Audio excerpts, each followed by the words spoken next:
Hallo und herzlich willkommen zum torq.partners Finance Podcast, dem Podcast für alle, die Finance neu denken wollen. Ich bin Alina Nauen, Partnerin bei torq.partners und alle 2 Wochen nehme ich euch mit hinter die Kulissen unserer Projekte. Zusammen mit KollegInnen und ExpertInnen aus unserem Netzwerk sprechen wir über das, was Finance-Teams wirklich bewegt. Egal, ob du GründerIn, CFO oder Teil eines Finance-Teams bist, hier teilen wir Erfahrungen, die euch in der Praxis weiterbringen. Let's talk und los geht's!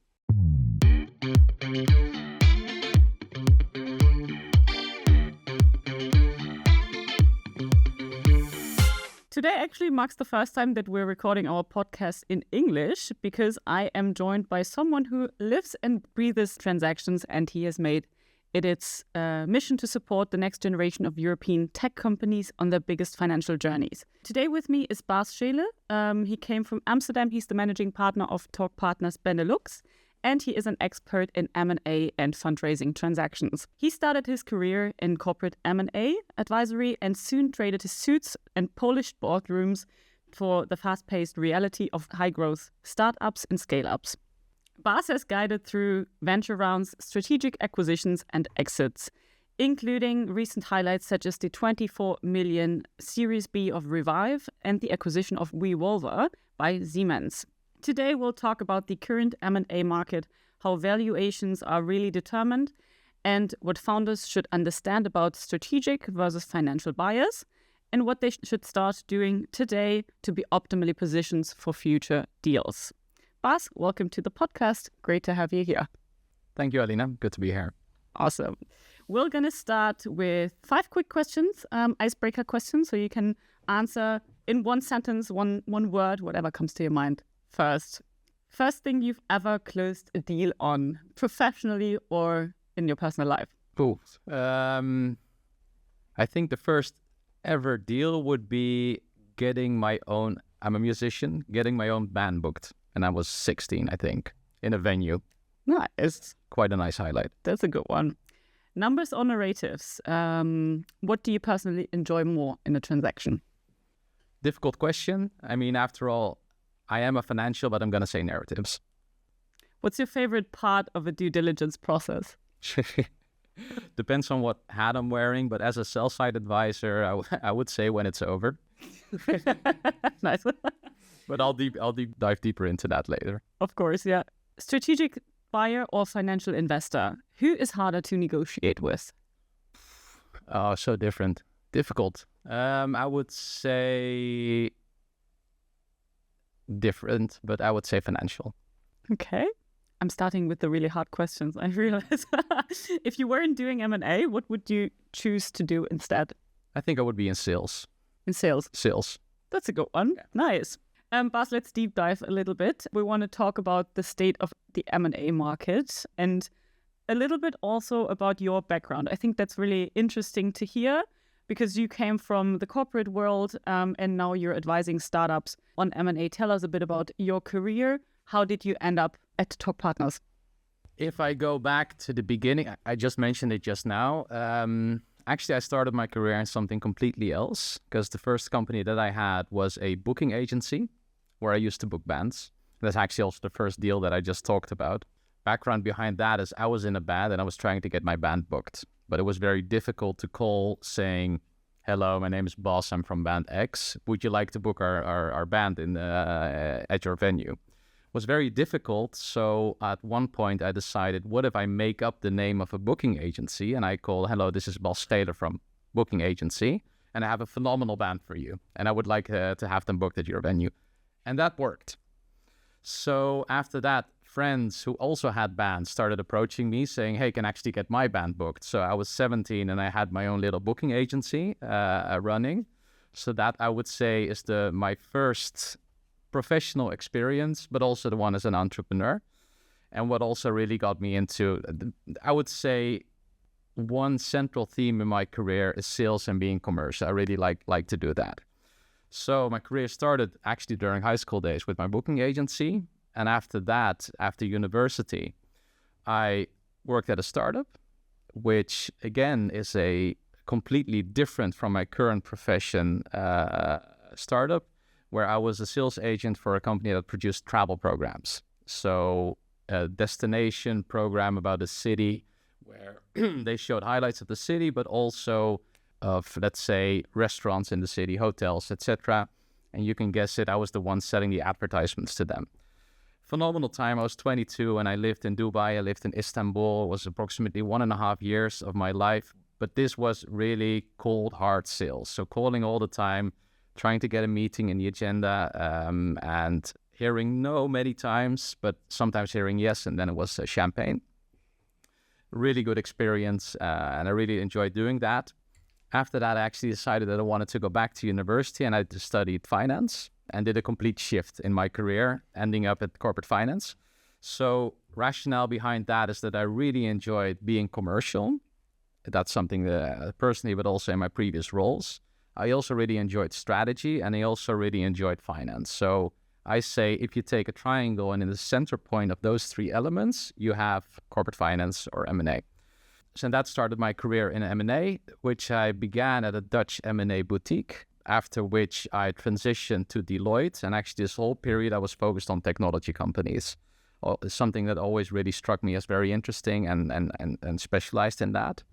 So after approximately 7 years of M&A advisory, where I was advising shareholders of businesses, mainly technology businesses, in either setting their company or raising capital, I wanted to explore how it was at the other side of the table, namely being a buyer of companies or an investor. So I did 3 years at a large corporate with headquarters in Japan at Bridgestone, tire manufacturer. They acquired a software business and they needed someone to do inorganic growth, so more acquisitions within software in the mobility domain, which I did for 3 years, which was a very interesting experience to actually notice from a buyer's perspective how M&A is approached. So after 3 years with Bridgestone, I really enjoyed my time there. And what was interesting to me, and this was actually a new experience for me, is that I was doing corporate venturing as well. And corporate venturing would be doing an investment in a company. So my role there was very broad. The biggest acquisition I did was 400 million acquisition, but the smallest one was a convertible loan of 1 million. And that obviously was for a startup. And that was my first, let's say, touch point with startups and scale-ups, which I really enjoyed. I really enjoyed how, this typical founder drive that they have. They are completely convinced that they have a magnificent solution, that they're going to change the world, and that's something that really appealed to me. So after 3 years with Bridgestone, I decided to get out of the corporate life, this time for good, and I started my own advisory firm, which was Cardinalis Consulting. But to be honest, that was Bas Scheele, but with branding. And I did that for 1 year and pretty quickly got in touch with Jori, who you know, of course, but is the other managing partner of torq.partners in the Benelux. And of course, Torq was a household name in operational finance support within the Netherlands also, but it didn't have M&A yet as a business line. And for me, combining the two would be combining best of both worlds and being able to really support founders in the whole journey that they have. So that's where I ended up with Torq now. What surprised you most when moving from corporate deals to founder-led deals? I would say it's the passion.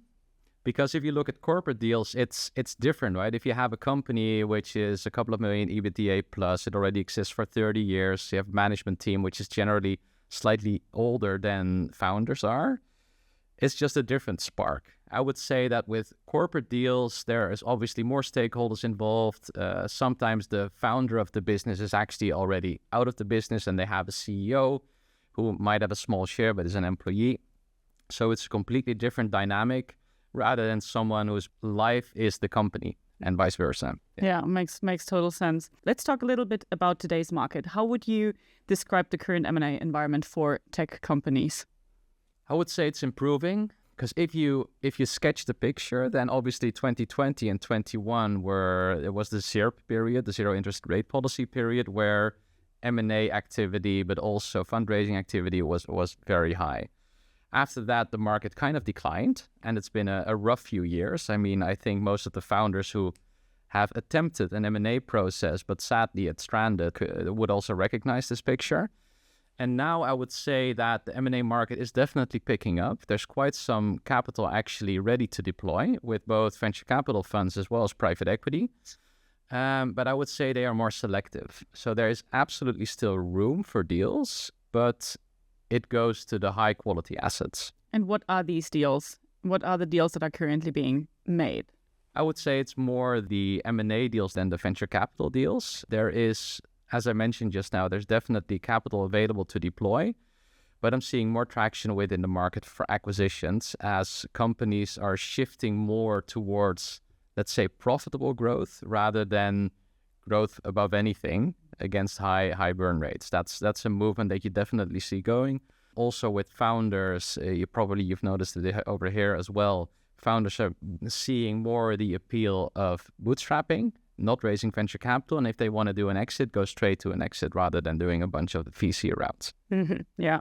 You recently shared on LinkedIn the data from Carta showing how difficult the fundraising landscape has become in the Netherlands, but maybe also then, in Europe. How do you see founders' decisions being impacted? You said just now, like bootstrapping has become more attractive.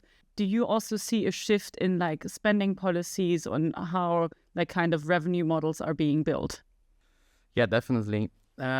Because, I mean, as you mentioned, the funding market is different.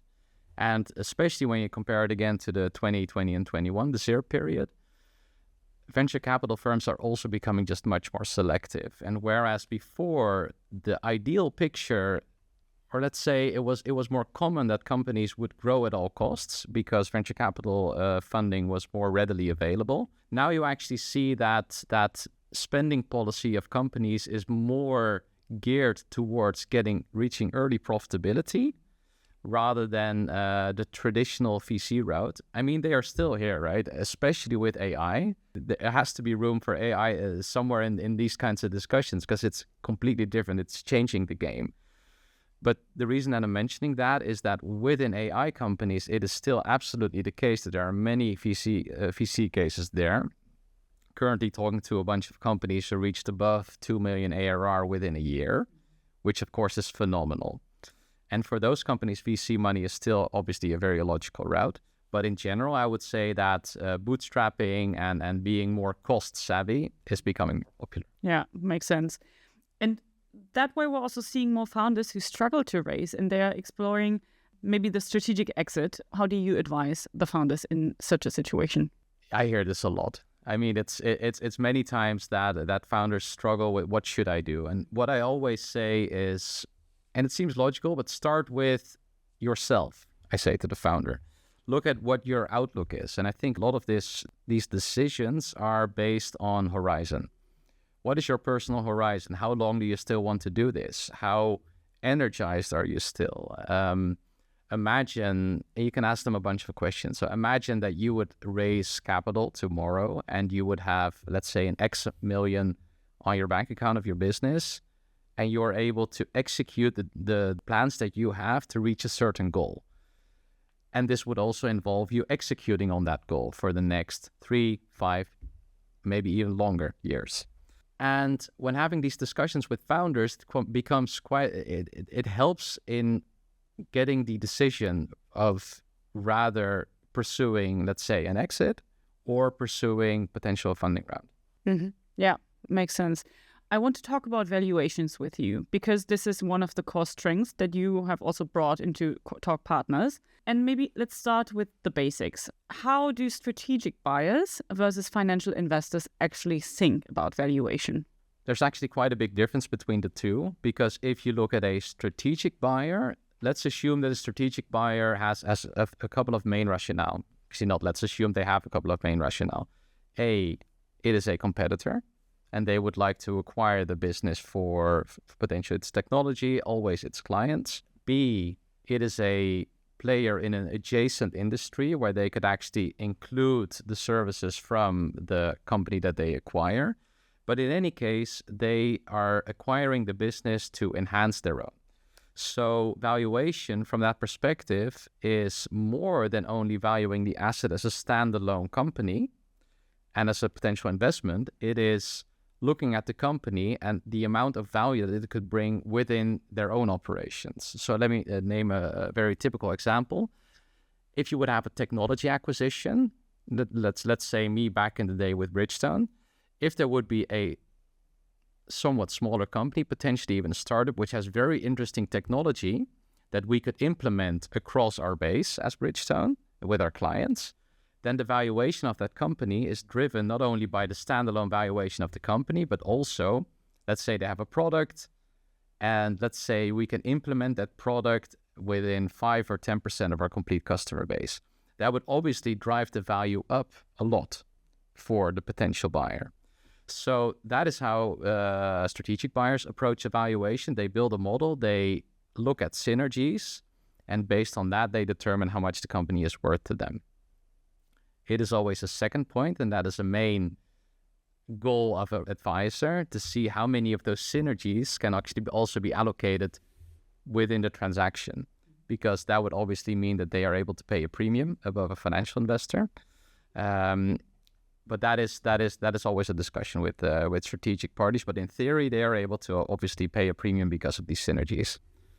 If you look at a financial buyer looks at a business. Also, it does the modeling, and also it looks at what is the future outlook of the company.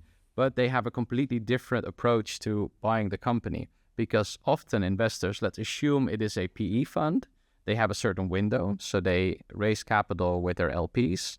Then they invest in a company, and they have a certain window when they need to exit the company, and they should implement the steps within that period to increase the value. But the starting point for that business is always the business standalone. So they would look at the business standalone, potentially enhancing the business with acquisitions through a buy and build strategy, but they value the business on its own compared to a strategic who would look at strategic synergies as well. Yeah, makes sense. Thank you. I think that's really well explained. And you advise both M&A as well as fundraising rounds. Is there any difference in the valuation for both? Yes, there is. Absolutely. If you look at fundraising rounds, the valuation is usually less theoretically approached. Let me put it like that, and then in M&A. And what you generally see is that fundraising rounds, it's also a completely different form of transaction. To take a minority stake within a business, the money actually goes to the company rather than to the shareholders, which is the case in M&A, and it is employed to further grow the company. So fundraising round is pretty much always based on getting to a big dream. So in general, also you see that the valuations for fundraising assignments is generally higher than for an M&A transaction. So because also the end goal is different. Obviously with VC money, the end goal is to become a unicorn in the end, or IPO, or both. And in case of M&A, it is a different evaluation methodology. Makes sense. Yeah. Interesting. For an early stage or growth company, what drives value today? Is there like one kind of KPI that you would look out for in their pitch decks that you see, okay, this is going to be a successful valuation? No, it's much more than one. But there's a few that are very important. Obviously, the team. I mean, I would say team is definitely one of the most important value drivers.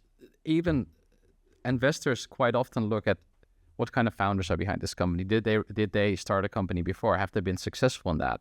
If they've been successful in a company before that, investors also assume, or at least they feel relatively comfortable, that even if the current product that they have or the current service that they have isn't necessarily the best, that a good founder with experience is able to pivot it towards a successful formula. And is that the same for M&A as well as for fundraising? Good question. It depends. So within M&A, roughly you have a few categories of buyers. One is obviously the strategic and the other is the financial. Let's just assume it's these two. With a strategic, they have a lot of people, right, who are within the business. So potentially if a CEO is looking to exit, so basically sell his company and exit within the relatively short term, they would have people lined up to take over the operations.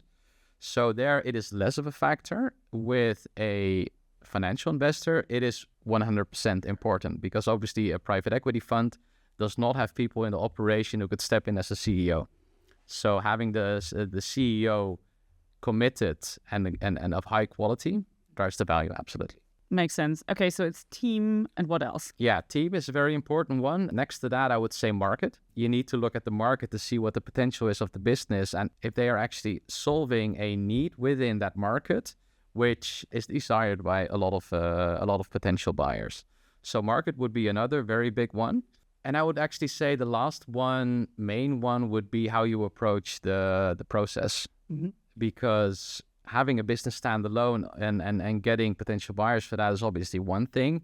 But I would say that a very large part in driving valuation up is to run a strong competitive process where you actually get people to bid against each other and know that there are obviously also bidders also within the process. And I would say that's also a large part of the work that we do, where we ensure that a process is ran through strict timelines in a competitive way, and obviously in a way that the founder is able to operate the business continuously during the process. Interesting. So you're saying it's then team, market, and then how you actually run the M&A or investment process. Yeah, correct. And I mean, if I have to add one, I would also say that it's the manner in which the reporting, the documentation within the company is structured and it's readily available during a process. Because as you can imagine, that it's a bit of a stereotype where advisors say, always have your data room ready, but I'm going to repeat it now in any case. But imagine you're a buyer and you do due diligence on the company and you open the data room and you see that it's actually a complete mess. And the impact on at least the mindset of the buyer is very big, opposed to, let's say, the case in where it's nicely structured. They see that there's reporting, the company is actually able to define their strategy, their forecast for the long period, because then a buyer would immediately think, okay, these founders, this founding team, this managing team actually knows where they are going, and they feel confident in that the route, the dot on the horizon is well thought out and realistic then. So it can be a deal breaker and also just hygiene, right? So in the end, if you have a good team and a good market and maybe a good process, then like bad financials and bad data quality can actually break your neck.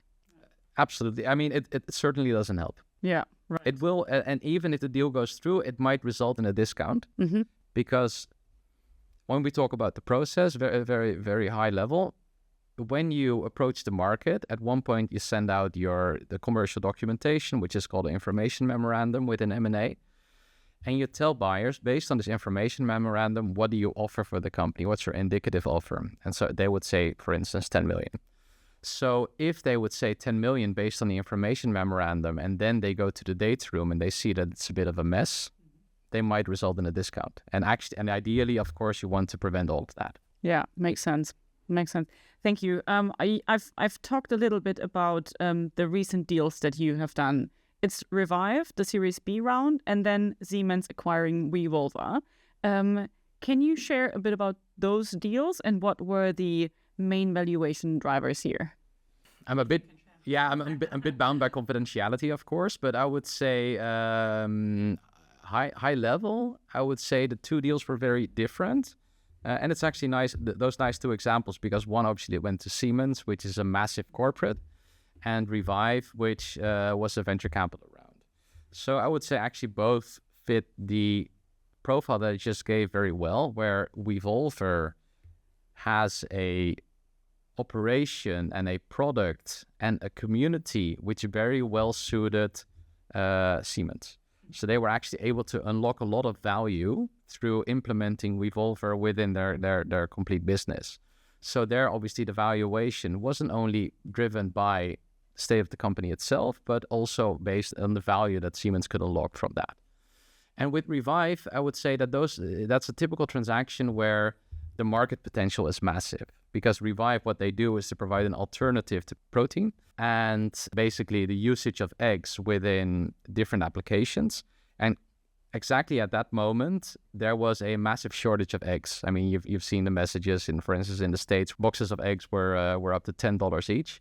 That was also obviously a very strong driver. And with Revive also, it was the process. There were a lot of interested prospective investors, and managing all of that at the end resulted in the deal that we made.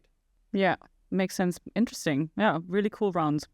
And then many founders think valuation is mostly about storytelling. What's behind that? How much is actually the narrative and how much is pure financial reality?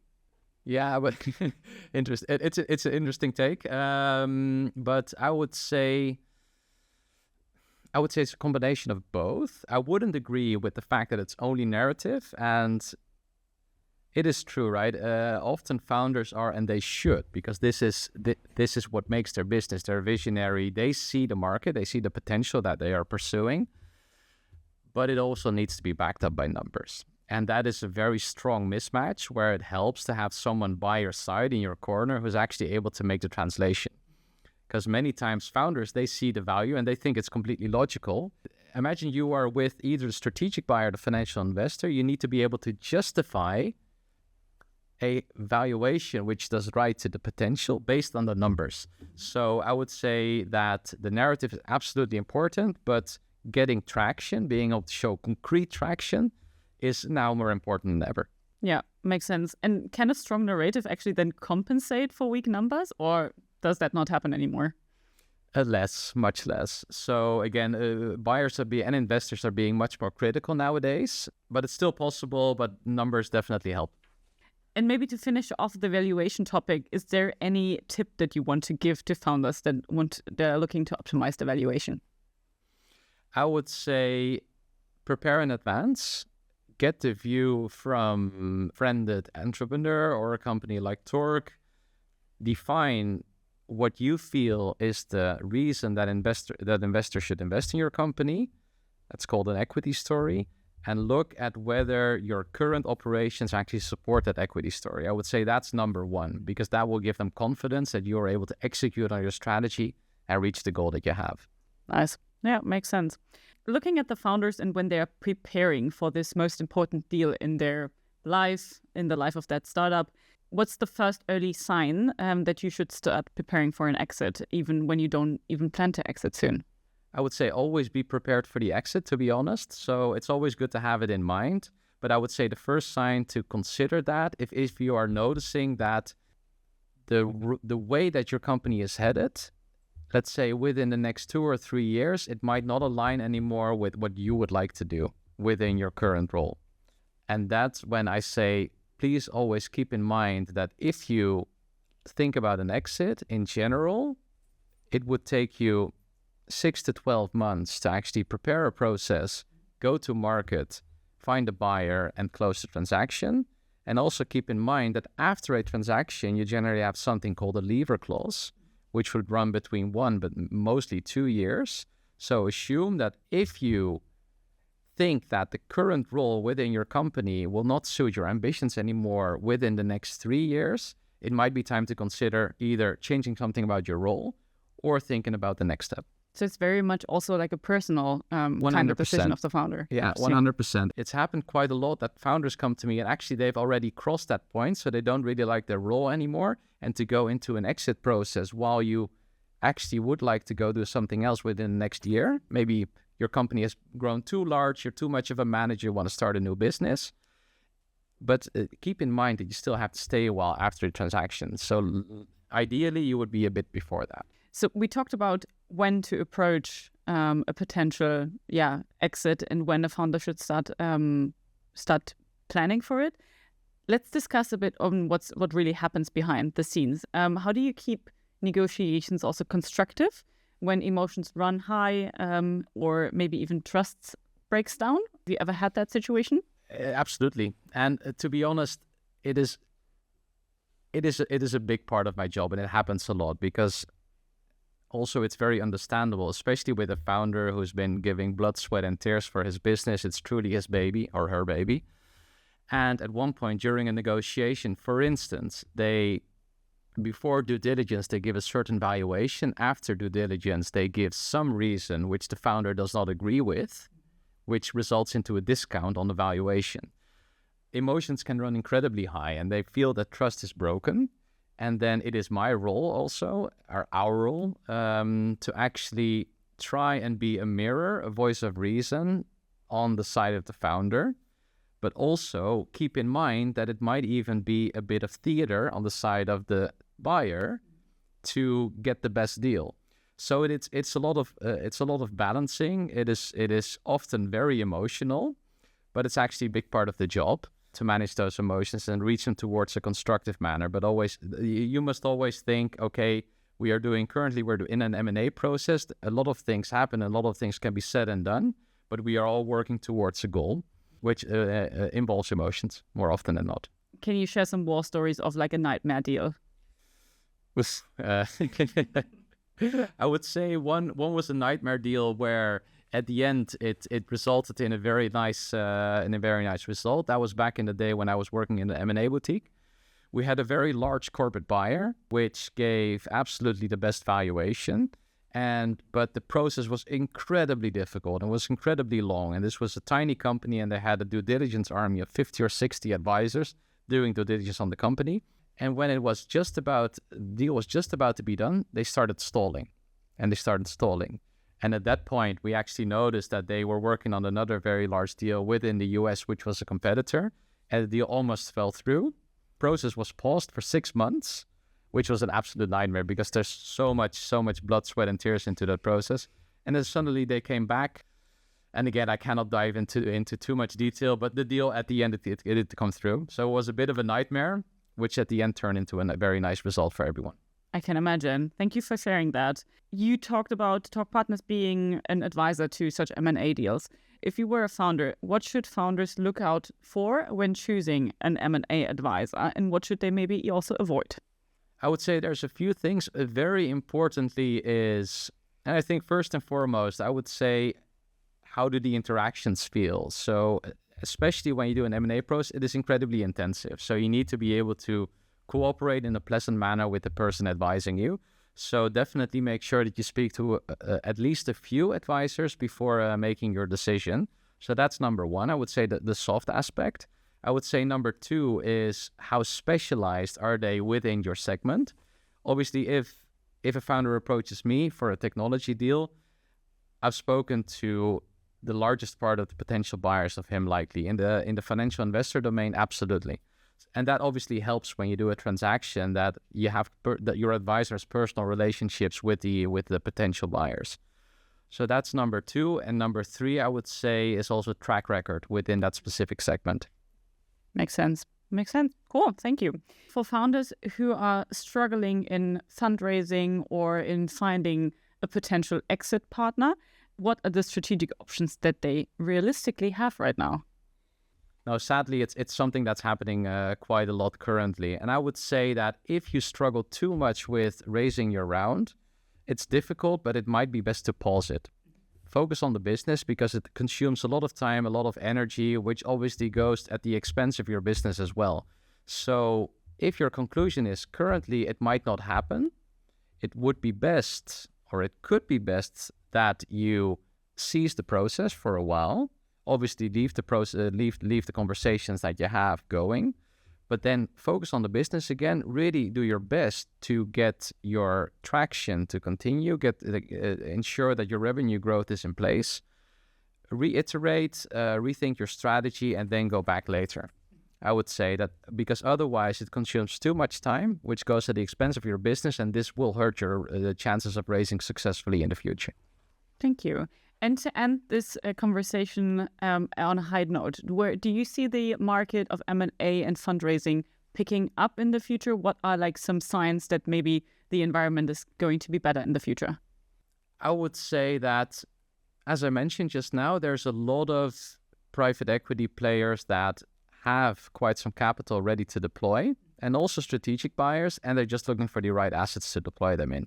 And where I currently see a very big opportunity, and that's both for the investment funds, but also of the founders of businesses who were invested in my venture capital in 2020, 21, who likely will not reach the status of a unicorn, and who might have a bit of a mismatch with their current venture capital shareholders. Those businesses often could have a very nice future with a different type of buyer rather than with the venture capital owners. So that's something where I see actually a lot of interest also in relationships, friendly investors that we have that are looking for those type of companies. Awesome. Thank you so much for also giving us that perspective. And I think there are still options for the founders, even though the market is a bit difficult. Absolutely. Absolutely. Thank you so much, Bas, for being in our podcast today. And thank you everyone at home who was listening to our podcast today. If you liked that episode, you can follow us on Spotify and on YouTube. And we're looking forward to see you in 2 weeks when our next episode, probably in German, is going to be published again. See you soon.